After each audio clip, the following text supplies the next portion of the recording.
Hail, this is Thran. I love this sword, the early Viking sword from Medieval Shoppe. It's an elegant design. It's very lightweight. This is much like the swords that I and Roland Varzeka were testing in Egan, Minnesota. Also Viking martial arts to thrust through the mail armor. Now yes, many samples show that the blades weren't as heavy as what most people believe, but a lot of these blades I believe were carried for civilian use. They weren't planning on encountering mail or heavy armor. These were carried on the hip as a sign of prestige, honor, and as your sidearm. It really shows that. It shows a beautiful design, elegant.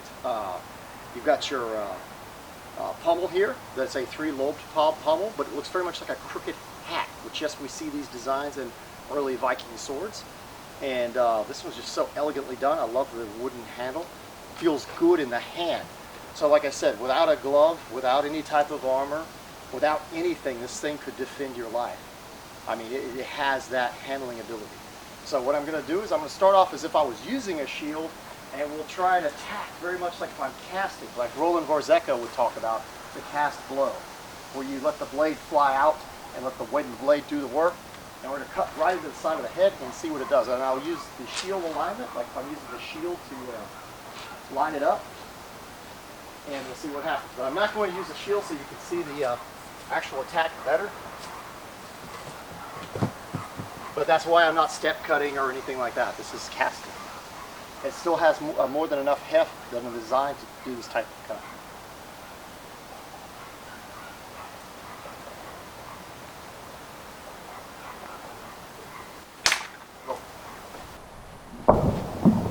I hit low, and I went through the jawbone and into the side of the head.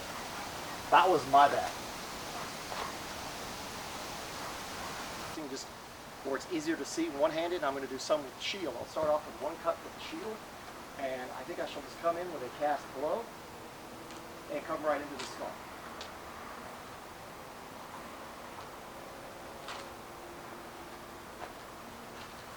Oh! That got blood in the mouth, and that was just a minor casting, nothing too extreme, and we've cut completely into our skull. As you see the blood running down the face, that is nasty. Ooh. That went all the way in and bounced out, and our skull closed back up. The reason that takes place is, like I said, it acts more like bone, so instead of just cracking or splitting, it still has a more natural effect after being soaked in the gel and cured. I'm very, very impressed. The blade held up well. Didn't damage the edge.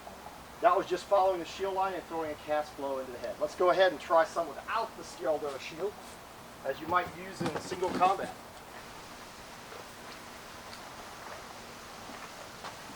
Oh! We have gel that went everywhere, and I would say we cut lower into our skull. Oh, that is just awesomely nasty. We've cut all the way through our skull, near our spine, and through our jaw. Oh, this is just awesomely nasty. Like I said, I can't even explain it. Ooh. The sword definitely has the ability to cause some severe damage. As you see, we have a cross-section piece that fell out because when I was warming up, as usual, like I do, I nicked the skull lightly. And so it caused it to come like a second cut. Hoping that wouldn't really play into our count of what we're doing. Let's try that one more time and aim high.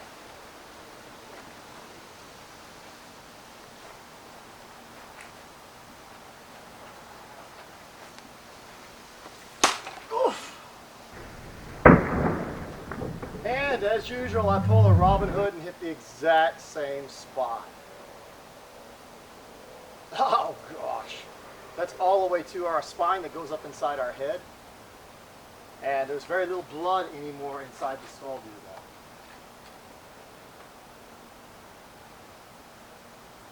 Maybe let's try from an off angle. Oh! And I saw that coming. We cut a section of the calf of the head completely off. So it's more than capable of going through a skull. And as you can see, the spine coming up from the inside. This one also has an artery in the neck, so it makes it much more difficult to cut.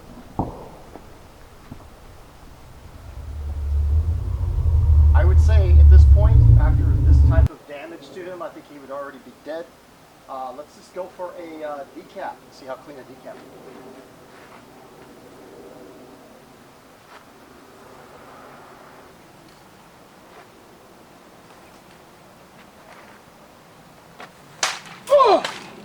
And that's what I had expected to begin with.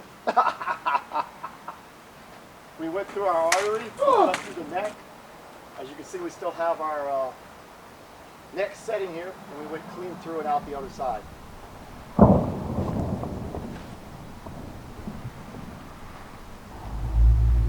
You can see where the artery is cut here. Beautiful.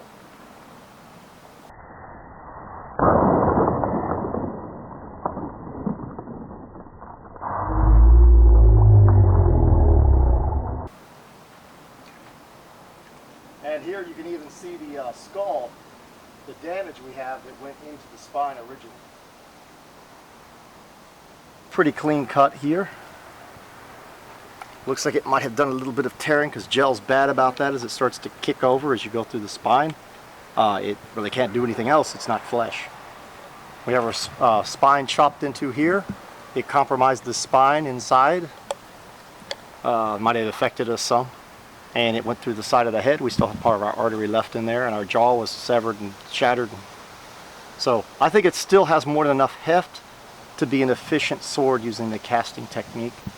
And I think the man would have perished easily. This is one of my favorite swords now. I really do very much like it. Thank you so much, Medieval Shop, for sending it. As always, farewell. Oh! There went the rest of the spine.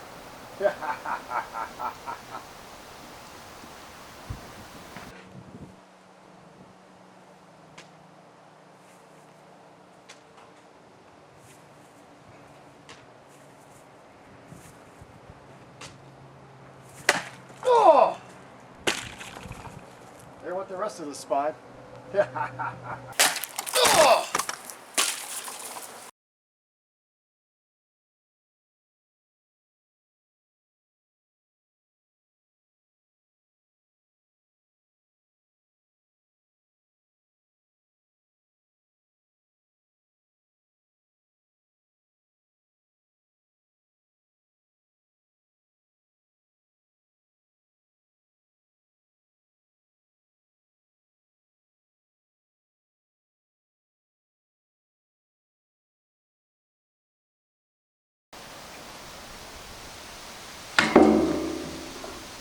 Not bad.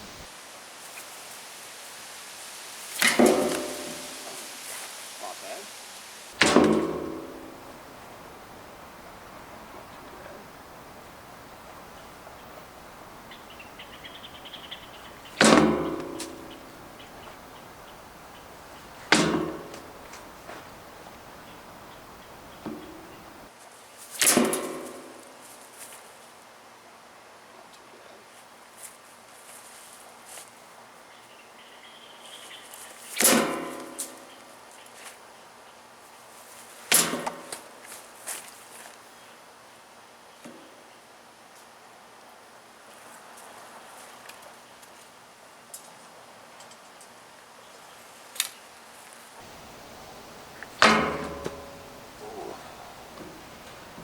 Not too bad.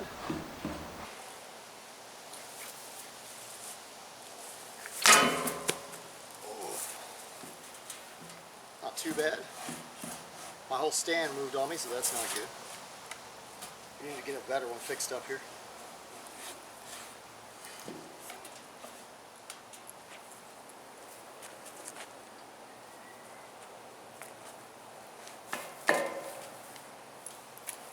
Not too bad for an over 4-inch roll. An actual 4-inch roll here, so I'm not surprised with the heft of the sword, the weight and everything, that it might tear a hair, but also our stand moves, so we can't really go by it being a actual sword problem so much as a stand problem. That's pretty impressive.